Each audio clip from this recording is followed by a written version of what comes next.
याच्यात जे महत्वाचे बदल झालेले आहेत तेवढेच मी तुम्हाला सांगणार आहे. कोऑपरेटिव्ह हाऊसिंग असोसिएशन आणि असोसिएशन ऑफ सोसायटी हे दोन प्रकार आहेत. हे जिल्हास्तरीय आणि लेआउट अशी दोन असोसिएशन. आता आपल्याला असोसिएशन लेआउटला जे असोसिएशन असेल त्याला असोसिएशन नाव द्यावं लागणार आहे. फेडरेशन हे नाव आपल्याला आता या नवीन नियमानुसार वापरता येणार नाही आहे. त्याच्यामुळे लेआउट मध्ये ज्या एक किंवा एकापेक्षा जास्त सोसायटी असतील, पहिले कमीत कमी 5 लागत होते, आता या नवीन नियमानुसार 2 सोसायटी असल्या तरी लेआउट मधलं असोसिएशन आपण तयार करू शकतो.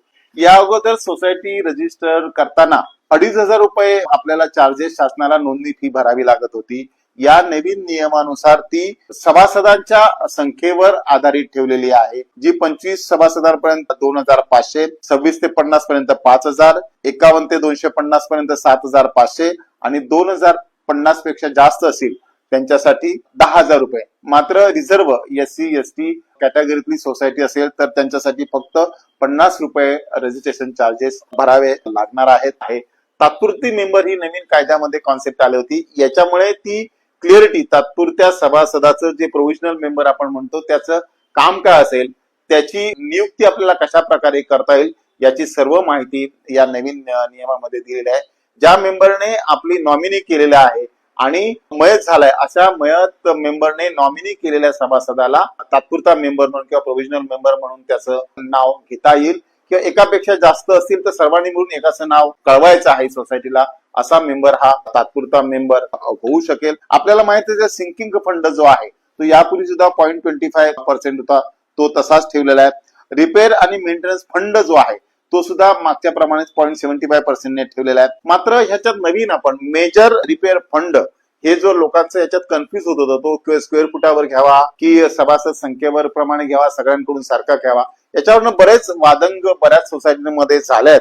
मात्र या नियमामध्ये तो स्क्वेअर फूट प्रमाणे म्हणजे एरिया प्रमाणे घ्यावा असं या नियमामध्ये तरतूद केलेली आहे. त्याच्यानंतर नवीन याच्यामध्ये आतापर्यंत निवडणूक निधीची प्रोव्हिजन कायद्यामध्ये किंवा नियमामध्ये किंवा उपविधीमध्ये नव्हती.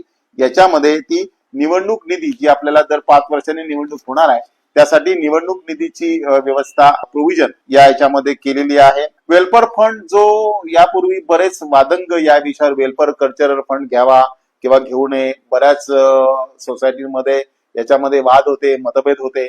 पण आता नवीन नियमामध्ये वेलफेअर फंडची प्रोव्हिजन केलेली आहे. ती सोशल आणि कल्चरल ऍक्टिव्हिटीसाठी तो आपल्याला वापरता येईल. कॉर्पोरेट फंड हा पूर्वी होता तसाच कॉर्पोरेट फंडची व्यवस्था केलेली आहे. एक गोष्ट ह्या नियमामध्ये केलेली आहे की याच्यापूर्वी जे बायलॉज मध्ये काही प्रोव्हिजन्स होत्या, उदाहरणार्थ फंड कशा प्रकारे घ्यावा, तो किती असावा, ह्या सगळ्या तरतुदी आपल्या उपविधी म्हणजे बायलॉज मध्ये होत्या. यावेळी त्या रूल मध्ये घेतलेल्या आहेत. त्यामुळे याच्यावरनं कोणाच्या सोसायटीला वेगवेगळे करण्याचा विषय नाही. रूल मध्ये आहे तेच. काही वेळा बायलॉज मध्ये असल्यानंतर सोसायटी वेगवेगळ्या प्रकारे ते करत होते, त्यामुळे त्याला आता पायबंद बसेल आणि सगळ्यांसाठी सारख्याच निधीची प्रोव्हिजन या याच्यामुळे झालेली आहे. महत्वाचा बदल जो सभासदांच्या दृष्टिकोनातून किंवा थकबाकीदार जे सभासद आहेत किंवा थकबाकीदार असतात, मेंटेनन्स भरत नाहीत, त्यांच्यासाठी एक आनंदाची बातमी की त्यांच्यावर जो थकबाकीवर जो इंटरेस्ट होता तो यापूर्वी बायलॉज मध्ये 21% अॅन्युअली होता, तो कमी करून फक्त 12% ठेवलेला आहे. 21%चा 12% झालेला आहे. मात्र हा लागू सोसायटीमध्ये म्हणजे आताच मला एक सोसायटी विचारून गेली हा कधीपासून होईल. ज्या वेळेपासून हा कायदा मंजूर झालेला आहे त्यापासून त्याची अंमलबजावणी होईल. आजपर्यंत जर थकबाकीदार कोण असेल त्याला तुमच्या सोसायटीने जी तरतूद केलेली असेल 21% पैकी 21% किंवा त्याच्यापेक्षा कमी केली असेल तर त्याप्रमाणे. मात्र यानंतर जो इंटरेस्ट लावला जाईल तो शासनाने नियमावली बनवल्यानंतर किंवा सोसायटीने उपविधी मंजूर केल्यानंतर जो अगोदर असेल त्याप्रमाणे त्याची अंमलबजावणी. सोसायटीच्या कमिटीच्या म्हणजे संचालक मंडळाच्या रिक्त जागा कशा भरायच्या या बऱ्याच लोकांमध्ये संभ्रम होता. आपल्या इलेक्शन रूल मध्ये सुद्धा त्याचं स्पेसिफिकेशन काही दिलेलं नव्हतं. तर या नियमामध्ये त्याची क्लिअर तरतूद केलेली आहे की अशा काही कारण म्हणजे राजीनामा दिलेला असेल, मयत झाला असेल, त्याने आपलं घर विकलं असेल, कुठल्याही कारणामुळे संचालक मंडळाची रिक्त झालेली जागा ही कमिटी स्तरावरच नेमली जाईल. त्यासाठी निवडणूक प्राधिकरण किंवा संबंधित उपनिबंधकाची गरज नाही. ती सर्व जबाबदारी कमिटीच्या वर ठेवलेली आहे.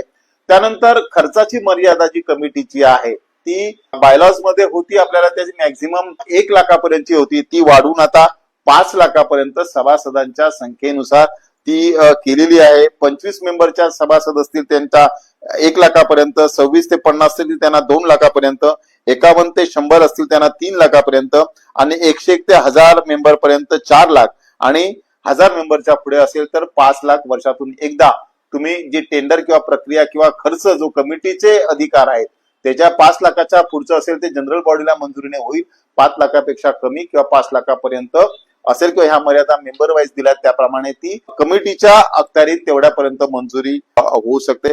स्वयंपुनर्विकासाला मोठ्या प्रमाणात चालना देण्यासाठी तरतूद अशी स्वनिधी म्हणून जो सोसायटीला खर्च करावा लागतो तो कसा उभा करायचा, बँका सुद्धा ह्या कायद्यात तरतूद नसल्यामुळे वेगवेगळी कारणं सांगून निधी उपलब्ध करून देत नव्हते. आता मात्र या नियमामध्ये खास तरतूद अशी केलेली आहे जी कायद्यामध्ये आहे पण याने स्पेसिफाय केलेली आहे की तुमच्या जमिनीच्या रेडी रेकनरच्या किमतीनुसार हा निधी मिळेल आणि रेडी रेकनरच्या दराच्या 10 पट तुम्हाला हा स्वनिधी म्हणून स्वयंपुनर्विकास करण्यासाठी उपलब्ध होईल. अशा अनेक तरतुदी या नियमामध्ये आहेत, त्याची अंमलबजावणी चांगल्या प्रकारे होईल. थोड्या काही दिवसात आमच्या या नियमाच्या आधारे उपविधी म्हणजे बायलॉज तयार झालेले आहेत, ते थोड्या दिवसामध्ये शासनाच्या वतीने पब्लिश केले जातील. त्यानंतर त्याच्यावरच्या सूचना हरकती आपल्याकडून मागवल्या जातील आणि त्यानंतर पुढच्या कालावधीमध्ये उपविधी म्हणजे बायलॉज सुद्धा तयार होतील आणि हे सगळं तयार झाल्यानंतर सर्व गृहनिर्माण संस्थांनी नवीन बायलॉज स्वीकारायचे आहेत आणि त्याप्रमाणे त्याला मंजुरी घ्यायची आहे आणि कारवाई करायची आहे. सोसायटीच्या दृष्टिकोनातून हा चांगला विषय आहे. शासनाने उशिरा का होईना पण याबद्दल निर्णय घेतला, त्याबद्दल पुन्हा एकदा मी शासनाचे माननीय मुख्यमंत्री आणि सहकार मंत्र्याचे आभार मानतो.